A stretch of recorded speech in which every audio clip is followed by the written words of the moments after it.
Hello दोस्तों, जय माता दी। दोस्तों, आखिर देश के अंदर चल क्या रहा है? जिस तरफ भी देश में देखो, हर तरफ जो है कहीं ना कहीं दंगा फैलाने की कसरत, कहीं जो है ज़मीन हड़प लेने की सूचना, तो कहीं जो सरकारी पद पर बैठे हुए हैं वही अवैध अतिक्रमण करके बैठे हुए हैं। अभी तक तो आपने लोगों ने सुना होगा कि अवैध रोहिंग्या, अवैध बांग्लादेशी, अवैध फला जो है अतिक्रमण कर लिए हैं। लेकिन अब कल एक नया मामला आया सुप्रीम कोर्ट से। सुप्रीम कोर्ट के पूर्व सीजीआई जो थे चंद्रचूड़ जी, उनको रिटायर हुए 8 महीने से ज़्यादा हो गया और अभी तक उन्होंने अपना बंगला नहीं खाली किया। अब उसके लिए जो है सुप्रीम कोर्ट से एक जो है नोटिस दिया गया है सरकार को कि कृपया उनसे बंगला खाली कराया जाए। जबकि दोस्तों नियम ये है कि 6 महीने के अंदर जो है आपको बंगला खाली करना होता है। और उन्होंने शायद सीजीआई चंद्रचूड़ ने जो है मई तक का जो है समय मांगा था, अभी जो है जुलाई आ गया, अभी तक नहीं खाली किया। तो आखिर देश के अंदर चल क्या रहा है? जब आप एक न्यायमूर्ति होके इस तरीके से जो है बर्ताव करेंगे, तो आप सोचिए कि जब आप रिटायर हो गए हैं, आपका बर्ताव इस तरीके से है, तो जब आप पद पे रहे होंगे तो कितना न्याय किए होंगे, कितने लोगों को न्याय दिलाया होगा। दोस्तों, सुप्रीम कोर्ट का जो भी चेहरा हो, लेकिन एक चेहरा उनका आज भी मेरे आंखों के सामने घूमता है जब मैं तीस्ता सीतरवाल का नाम लेता हूँ। दोस्तों सोचिए, उस समय जो है सुप्रीम कोर्ट की गर्मी की छुट्टी चल रही थी और दूसरे दिन जो है कोर्ट खुलना था, लेकिन फिर भी रात में जो है दो दो बेंच बैठा दी गई। और यही चंद्रचूड़ साहब थे। इनके जो है इन लोगों के तो बाप दादाओं में लिखित होता है कि अगर इनके घर में जो लड़का पैदा हो गया है वो सुप्रीम कोर्ट का जज ही होगा। इनके बाप भी थे, अब ये हुए, अब इनका आने वाले समय में इनका लड़का भी आ जाएगा। तो ये है कॉलेजियम सिस्टम। मतलब देश की जनता जो है मरती रहे, इनसे कोई लेना देना नहीं। वो कहलाते हैं न्यायमूर्ति। किस चीज़ की न्यायमूर्ति है ये समझ से परे चल रहा है। दोस्तों, अगर आप न्याय की कुर्सी पे बैठे हुए हैं तो कम से कम नहीं कुछ तो भारत का इतिहास को ही देख के, जिस तरीके से जो है हमारे देश के राजा होते थे और किस तरीके से वो न्याय करते थे, किस तरीके से दंड देते थे, निष्पक्ष न्याय होता था। ना कोई जो है जात, ना पात, ना कोई धर्म, किसी चीज़ पे कोई वो नहीं होता था। उस तरीके से अगर आप कुर्सी पे बैठ के आप जो है न्याय दें तो शायद जो है आपके प्रति जो है जनता का स्नेह, जो आज सुप्रीम कोर्ट का कहा जाता है, आपको यह नहीं कहा जाता।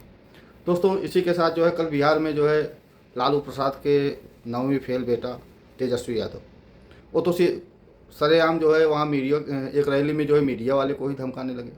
और कारण यह कि उनका जो मेन पृष्ठ होता है अखबार का, उस पर उनका समाचार नहीं छप रहा है इस समय। क्योंकि जिस समय इनके बाप थे लालू प्रसाद यादव चारा चोर, जो कि 5 मामले में सजा याफ्ता हैं, उस समय जो है पूरा पेपर ही जो है लालू यादव से भरा होता था।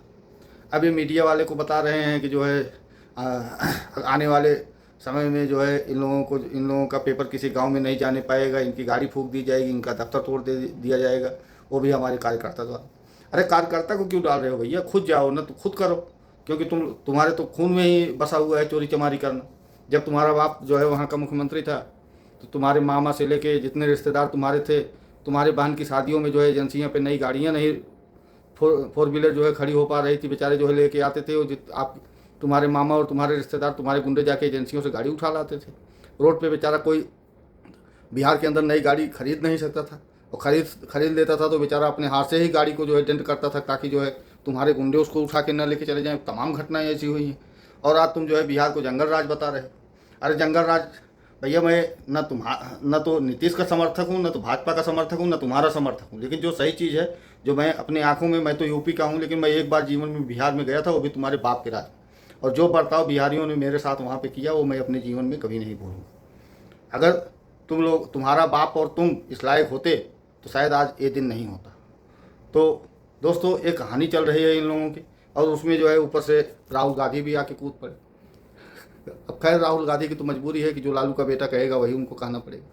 तो यह सब कहानी कितने दिनों तक तुम लोग चलाओगे कि इस तरीके से गुंडागर्दी कब तक चलेगी? ये तो अब जो है बिहार की जनता को खैर तय करना है। हालांकि अब जो है वो समय लग गया कि तुम किसी के ऊपर जो है अत्याचार करोगे, वो बर्दाश्त करेगा। जब अत्याचार जो है सीमा से ज़्यादा हो जाती है तो उसका अंत जरूर होता है, कोई ना कोई ज़रूर बाहर आता है, वो चाहे किस रूप में भी है। तो दोस्तों देखिए होता है क्या। लेकिन जो भी इन नेताओं से लेके सुप्रीम कोर्ट के जजों का जो भी बर्ताव है, यह जो है अनैतिक है, किसी भी तरीके से यह स्वीकार नहीं है। जिस तरीके का बर्ताव जो है लालू प्रसाद का बेटा जो है बिहार के रैली में कल वाले में किया, या किसी भी तरीके से स्वीकार नहीं। अरे तुम तो खुद बच जाओगे, लेकिन जो जिसको जिसको तुम भड़का रहे हो उनकी तो ज़िंदगी बर्बाद हो जाएगी। और नहीं तो अभी देख लीजिए अखिलेश यादव जी ने यूपी में क्या किया, चंद्रशेखर जो है क्या किया, चंद्रशेखर रावत, बसपा और सपा के नेताओं ने जिस तरीके से दंगा फैलाया, योगी जी ने इलाज कर दिया। अब जो इलाज हो रहा है जाके उनसे पूछिए कि उनके बाप दादा के साथ पुश्ते याद आ गई हैं। और खुदा न खास्ता अगर वहाँ भी जो है, अब तो जो है इलेक्शन नज़दीक है, अगर ऐसा कुछ घटना घट गया तो हालांकि अब यह नहीं कहा जा सकता कि वहाँ भी ऐसा हो जाएगा, लेकिन अगर ऐसा हो गया तो सोचो क्या होगा उन लोगों का, चाहे वो किसी भी धर्म के हों, चाहे किसी भी जात के हों। महाराष्ट्र के अंदर आप लोग देख ही रहे हैं कि मराठी बोलना ज़रूरी है। भैया जी इस तरीके की राजनीति अगर करनी है तो यार फिर छोड़ दो राजनीति। अगर किसी को तुम बढ़ा नहीं सकते हो तो घटाने की भी हकदार नहीं हो। ये बाप किसी की, या धरती आसमान या किसी के बाप की नहीं है। आज तुम्हारी सत्ता है, कल चली जाएगी। यह धरती या आसमान हमेशा ऐसा रहेगा, तुम सब लोग चले जाओ।